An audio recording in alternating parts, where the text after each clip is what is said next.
तो बच्चों इस वीडियो के अंदर हम करेंगे क्लास 10th के chapter number 8 introduction to trigonometry की एक्सरसाइज 8.1 का क्वेश्चन नंबर 9। तो क्वेश्चन नंबर 9 में दिया है in triangle A B C right angled at B.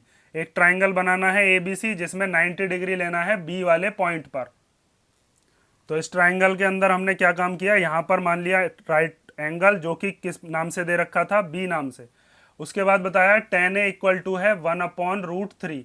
Find the value of, हमें वैल्यू बतानी है कितनी, sin a into cos C plus cos A into sine C. यहाँ पर इनके बीच में क्या है, मल्टीप्लीकेशन। फिर दूसरे वाले में बताया cos A cos C minus sign A sign सी। तो हमें sign A cos A sign C cos सी सबकी वैल्यू चाहिए। तो यहाँ पर बी पॉइंट माना है तो हमें कहीं पर ए और बी भी मानने पड़ ए और सी भी मानने पड़ेंगे। तो यहाँ पर मैं मान लेता हूँ ए, ये हो गया बी और यहाँ पर क्या हो गया सी। तो हमें एक्यूट एंगल्स जो हैं ए और सी, हम चाहें तो यहाँ पर दे लें, चाहें पर तो यहाँ पर दे लें, मर्जी है आपकी। यहाँ पर चाहो तो यहाँ पर भी ए लिख सकते थे, यहाँ पर सी लिख सकते थे, वो मर्जी है। अब क्या काम करना है, हमें tan a दे रखा है 1/√3। तो tan a की वैल्यू कैसे निकालते हैं हम, तो हमें पता है पी बी पी और अपॉन में क्या होता है इसके एच एच बी, मतलब प्यारे बेटा पप्पू हौले हौले बोल। और फिर इसके बाद यहाँ पर होता है साइन, यहाँ पर होता है कॉस, यहाँ पर होता है टेन, मतलब सोना चांदी तोल। अभी मैंने एंगल नहीं लगाया इसके आगे, असल में साइन कुछ होता ही नहीं है, इसके आगे एंगल अभी हम लगाएंगे क्योंकि हमें साइन ए भी चाहिए और साइन सी भी चाहिए, इसीलिए मैंने अभी एंगल नहीं लगाया। चलो एंगल थीटा मान लेता हूँ अभी, ठीक है मैं। और साइन का रेसिप्रोकल क्या होता है, कॉसेक। कॉस का क्या होता है, सेक। और टेन का क्या होता है, कॉट। तो अब हमें पहले देखना है कि हमें किस किस की वैल्यू निकालनी है और किसकी वैल्यू हमें दे रखी है। तो हमें tan ए दे रखा है 1/√3। तो tan क्या होता है, परपेंडिकुलर अपॉन बेस। तो हमें परपेंडिकुलर और बेस की वैल्यू हमें दे रखी है, हाइपोटेनस की जरूरत पड़ेगी क्योंकि साइन निकालें तो भी हाइपोटेनस चाहिए, कॉस निकालें तो भी हाइपोटेनस चाहिए। तो अब ध्यान से देखते रहो सॉल्यूशन करोगे कैसे। तो सबसे पहले इसके अंदर हमें जो दे रखा है वो है tan a, और tan a हमें पता भी है, tan a क्या होता है, परपेंडिकुलर अपॉन बेस। तो आप लिखोगे वो होता है परपेंडिकुलर अपॉन में बेस। तो परपेंडिकुलर अपॉन बेस कौन कौन से हैं, तो a के हिसाब से आपको देखना है क्योंकि यहाँ पर tan a है। तो a वाला एंगल जो है वो a वाला है, इसके सामने वाली जो भी साइड होगी वही क्या कहलाएगा, वही होगा परपेंडिकुलर। 90 डिग्री के जो सामने वाली होती है उसको क्या कहते हैं हम, हाइपोटेनियस। और जो बचा हुआ है वो क्या हो गया, बेस। ए के हिसाब से बात कर रहा हूं मैं। तो ए वाले के सामने वाला परपेंडिकुलर कौन सा हो गया, बी सी। तो यहां पर हम लिख देते हैं बी सी। और बेस कौन सा हो गया, वो हो गया ए बी। तो हमें tan a की जो वैल्यू दे रखी है ना 1/√3, तो हमें असल में किस किस की वैल्यू बताई है, बी सी की वैल्यू बताई है कितनी, 1। और हमें ए बी की वैल्यू बताई है कितनी, √3। तो यहाँ से आप लिख सकते हो कि बी सी इक्वल टू कितना है 1 और ए बी इक्वल टू कितना है √3। तो अब आपको क्या करना है, पहले पाइथागोरस थ्योरम लगाकर ए सी निकालो।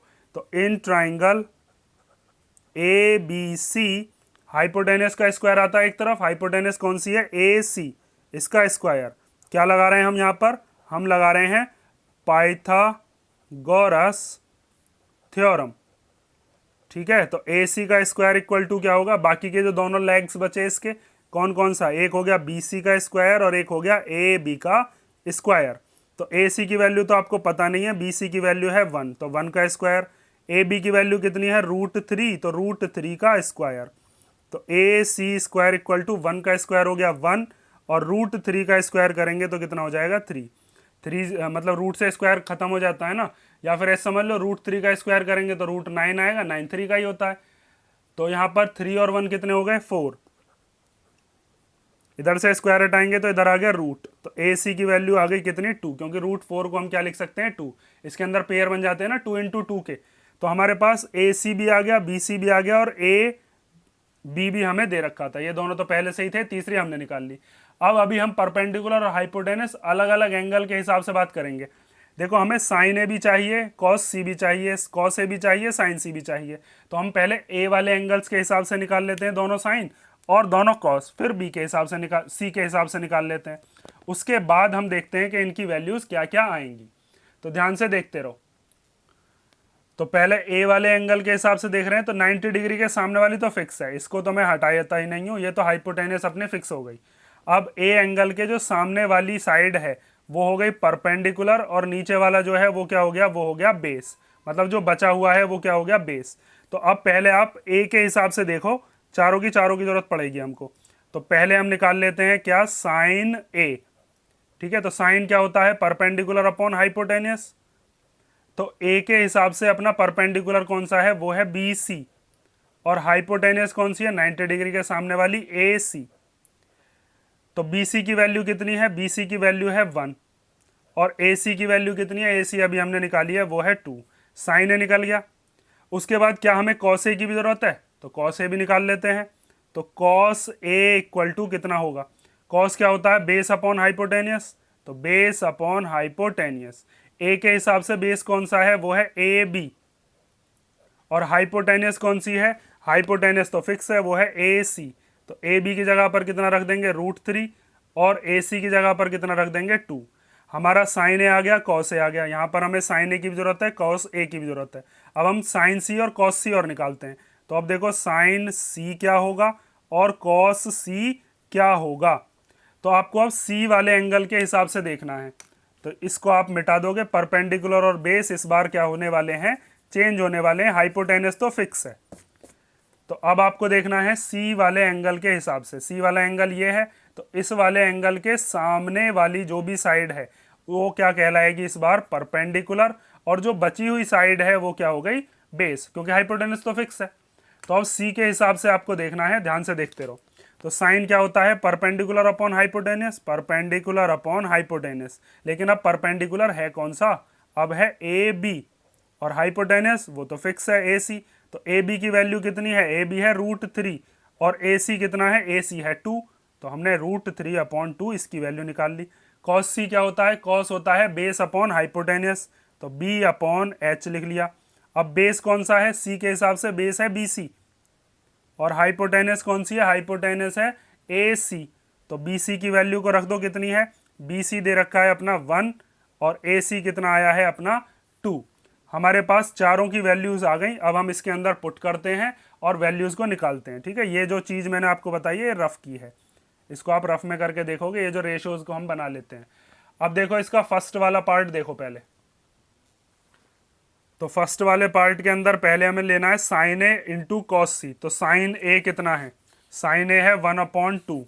तो पहले हमने साइन ए की जगह पर कितना रख दिया, 1/2 मल्टीप्लाई, इनके बीच में है मल्टीप्लाई है, कोई साइन नहीं दिख रहा। तो अब कॉस सी, तो कॉस सी कितना है, कॉस सी भी आया था अपना 1/2।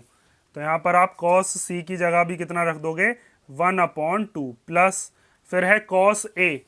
तो कॉस ए कितना होता है, √3/2 हो गया। तो यहाँ पर आप लिखोगे √3/2 मल्टीप्लाई, यहाँ बीच में मल्टीप्लाई है। साइन सी कितना है, तो साइन सी भी हमने निकाल रखा है, वो है √3/2। तो यहाँ पर आप लिख दोगे √3/2। तो पहले मल्टीप्लिकेशन होती है, बोर्ड मास तो आपने पढ़ा ही होगा, पहले इनकी होगी मल्टीप्लिकेशन और बाद में क्या करेंगे, एडिशन। तो 1 1 जा हो गया 1, और 2 2 जा हो गया 4। ऐसे यहाँ पर √3 की √3 में करेंगे तो कितना आएगा, 3, मतलब √9 आएगा। 9 3 का ही तो रूट होता है, और अपॉन में 2 2 जा कितना हो गया 4। दोनों का जब हम देखते हैं नीचे डिनोमिनेटर सेम है, तो 4 तो एज इट इज आ जाएगा, और यहाँ पर कितना हो जाएगा 1 + 3। एलसीएम लेने की जरूरत ही नहीं है यहाँ पर। तो 1 + 3 कितना हो गया 4, और उसके अपॉन में भी 4। 4 के टेबल में 4 आता है 1 बार, दोनों कैंसिल आउट होकर कितना हो गया, 1 हो गया। तो ये हो गया हमारा फर्स्ट वाला पार्ट। अब हम देखते हैं कौन सा इसका सेकंड वाला। तो सेकंड वाले के अंदर हमें किस किस की वैल्यू रखनी है, सेकंड वाला देखो अब ध्यान से। तो सेकंड वाले के अंदर हमें पहले रखना है कॉस ए। तो कॉस ए कितना है अपना, देखो यहाँ पर कॉस ए है √3/2। तो यहाँ पर आप रख दोगे √3/2 इंटू कॉस सी। तो कॉस सी कितना है 1/2। तो ये आ गया 1/2। फिर इसके माइनस में साइन ए। तो साइन ए कितना है, साइन ए है 1/2। तो साइन ए की जगह पर 1/2 आ गया। साइन सी कितना है, साइन सी है √3/2। तो ये आ गया √3/2। अब यहाँ पर इसको सॉल्व कर लेते हैं। तो √3 की जब 1 में मल्टीप्लाई करेंगे तो √3 1 में मल्टीप्लाई करके तो वही नंबर आता है ना, और नीचे 2 2 जा कितना हो जाएगा 4। ऐसे यहाँ पर 1 की मल्टीप्लाई √3 में करेंगे तो भी √3, किसी नंबर की 1 में करें या 1 की किसी नंबर में करें वही नंबर आ जाता है। उसके बाद 2 2 जा कितना हो गया 4, ये दोनों तो कैंसिल हो जाएंगे, ये प्लस का ये माइनस का, तो दोनों कैंसिल करके कितना आ जाएगा 0। ऐसे मत लिख देना, यहाँ ये डिवाइड हो रहे हैं, डिवाइड होते में ये इनका डिवाइड होने के बाद बनाया, यहाँ पर ये माइनस हो रहे हैं, माइनस होकर आएगा 0। या फिर आप ऐसे लिख सकते हो दोनों का एलसीएम 4, जैसे हमने यहाँ पर किया था इधर वाले में, ऐसे ही यहाँ पर हो गया √3 माइनस √3, √3 में से √3 गया तो कितना बचा 0, और अपॉन में 4, 0 के अपॉन में कोई भी डिजिट हो वो 0 ही मानी जाती है। तो ये हो गया आपका सेकंड वाला पार्ट, इसका आंसर 0 है, फर्स्ट वाले का कितना था 1 है। ध्यान से देख लेना कैसे किया है, बहुत सिंपल से क्वेश्चन है, बस आपको ट्राइंगल कंप्लीट करना आना चाहिए, फिर उसके बाद वैल्यूज को रखना आना चाहिए। तो ये हो गया आपका क्वेश्चन नंबर 9। इसमें कोई डाउट हो तो कमेंट करके पूछ लेना, वरना हम नेक्स्ट वीडियो में करेंगे क्वेश्चन नंबर 10।